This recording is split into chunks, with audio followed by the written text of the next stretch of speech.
The text arrived like a verdict slipped under a locked door. It was brief, efficient, and cold, the kind of thing a man with a spreadsheet heart would write and then forget. My son told me I should not expect anything from his father's estate.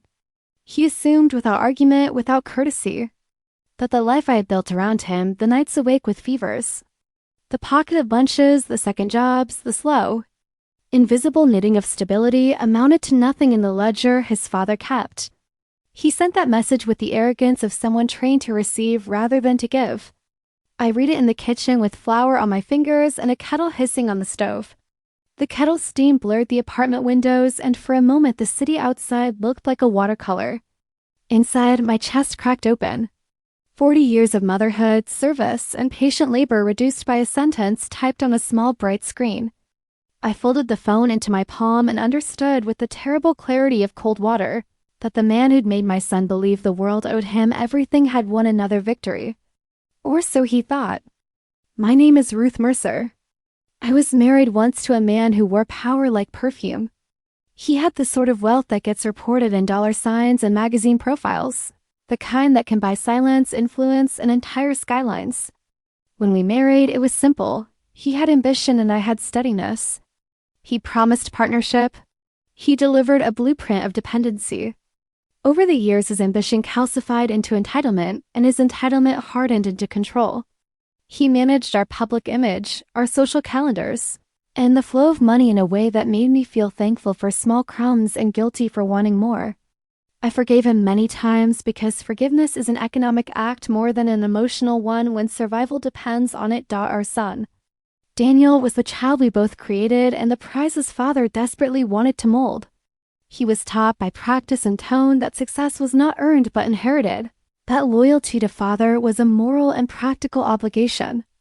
As Daniel grew, the ease with which his father showered him with attention and expensive tokens made the absence of warmth from me less visible, even to me.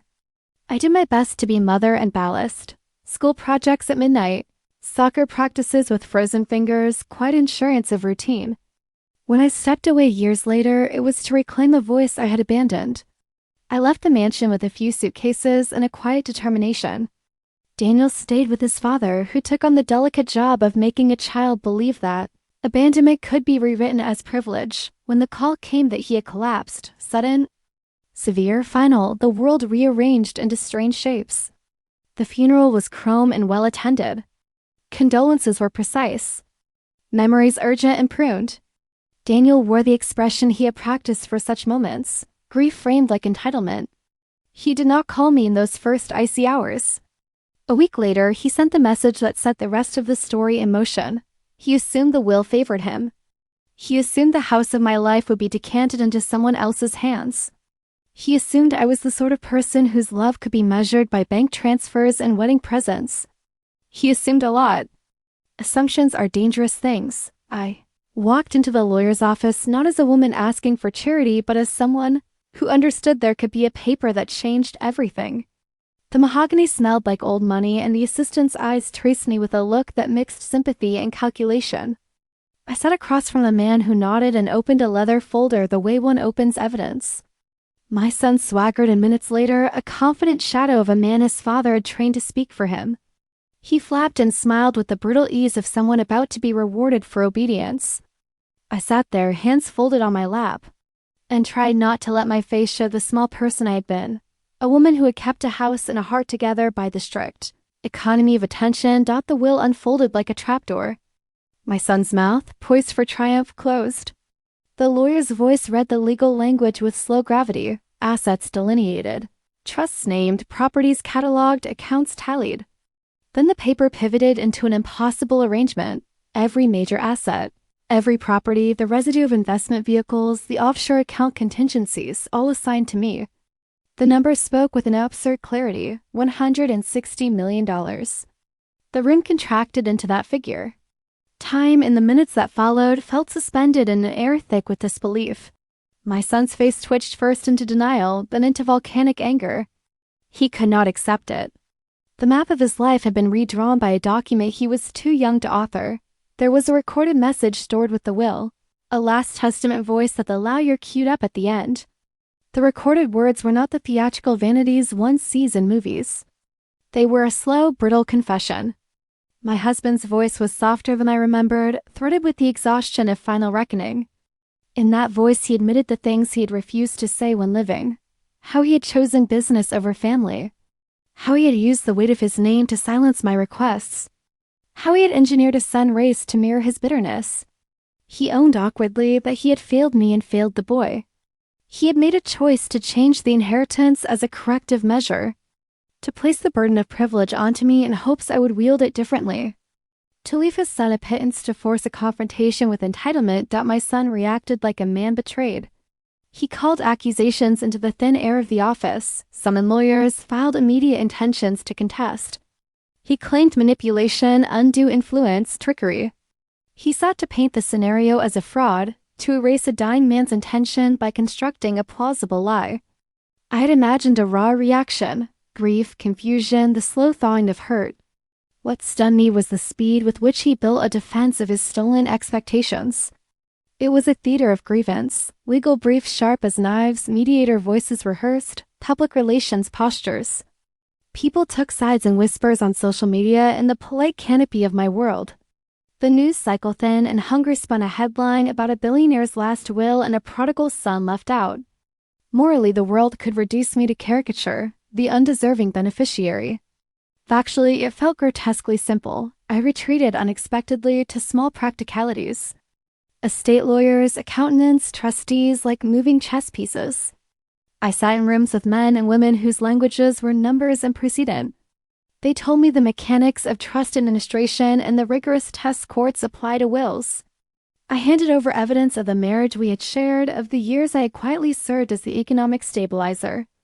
But this was not about proving that my life had value. It was about weathering the legal tempest that someone trained to take for granted, expected to overturn. Public opinion tasted like ash for a while. Posts and messages arrived in a torrent, some condemning me, others congratulating me, a few offering cold pity. My son, in the first week of the contest, held rallies of contempt in private circles. His friends called me a gold digger from people who assumed headlines collapsed truth into trope. The pain sharpened when neighbors I had once helped sent notes of polite regret, and when friends avoided my calls for fear of choosing sides. The house of my life, always delicate, felt threatened by the habits of those who measure worth by possession. The court day came like weather. I woke before dawn and stood at the window watching light extract itself from the horizon. The courthouse had a smell of history and cleaning solvent. Reporters lined the steps. The genteel crowd clustered like bees. My son arrived as if stepping into a role, suit cut sharp, jaw tightened. His face carried the fury of someone taught that entitlement equals right. The hearing was a choreography of law. Counsel spoke in sentences designed to fracture intentions into plausible ambiguities. My son's attorneys argued undue influence, alleged invalid mental capacity, suggested a conspiracy of sympathy that rewired a dying man's real wishes. They staged testimonies about my supposed distance, about times I had not been present, about the coldness of divorce reframed as moral failing. There were these moments that felt like blows witnesses with time-stamped memories and affidavit tones. The air in the courtroom compressed into a set of stakes: reputation, precedent, inheritance. Then came the hour that unmade the spectacle. The judge, a woman whose face seemed carved by patience, asked to hear the recorded confession in full. The playback filled the room, not with melodrama, but with the ordinary timbre of a man laying out his reasons for the people he would leave behind. He did not shout. He did not plead. He did something rarer. He took responsibility. He spoke of guilt, of the bitter architecture of the life he built, of the deliberate choices he had made to shape his son in his image, and of a final attempt to reconfigure what he believed had gone wrong. He said, in a way that left no rhetorical room for layman's reinterpretation, that there had been no coercion, that the will had been drafted with counsel, and that this distribution was his deliberate design. My son could not hold himself together when the camera of truth focused. He leaned forward and, in a voice that trembled with a mixture of rage and entrapment, accused me in public of theft of intent. He was a man dismantled by his own expectation. His lawyers flailed through objections that the judge accepted and then dismissed, like the quick stroking of a hand over a wound. When the judge rose to deliver a preliminary ruling, the silence in the room tasted like a held breath for too long. She declared the will valid. She found the testator to have had capacity and informed intent. She cited the lawyer's testimony, the notarized codicils, the medical attestations. The money, the property, the trusts, they stood as they had been recorded. The document had weight and the court returned it to its place as law. For a moment, I felt I was falling and then held.